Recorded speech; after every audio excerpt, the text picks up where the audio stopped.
আমার ক্লাসে সবাইকে স্বাগত। আশা করি তোমরা সকলে খুব ভালো আছো। আজ আমরা গুণনীয়ক সম্পর্কে জানব।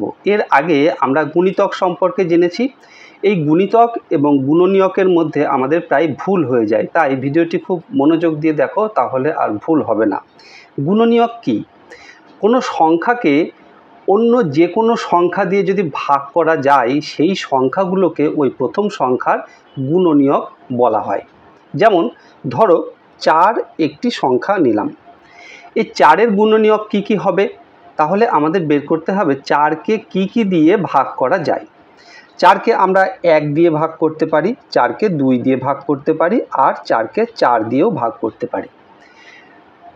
তাহলে এই 1, 2 এবং 4 এই তিনটি হলো এই 4-এর গুণনীয়ক।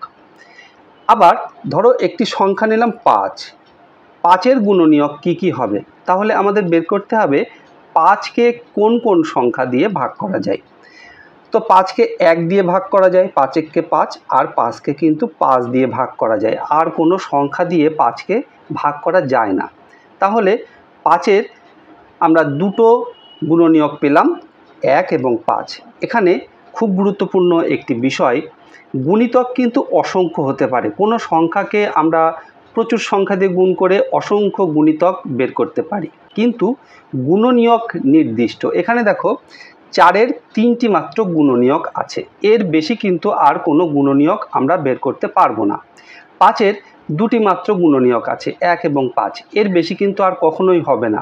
তাই গুণনীয়ক সবসময় নির্দিষ্ট এবং গুণিতক অনির্দিষ্ট এবং অসীম। আশা করি ভিডিওটি খুব ভালোভাবে বুঝতে পেরেছো। ভিডিওটি ভালো লাগলে একটি লাইক করো আর তোমার বন্ধুদের মধ্যে শেয়ার করে দিও, তাহলে তোমার বন্ধুরাও শিখতে পারবে।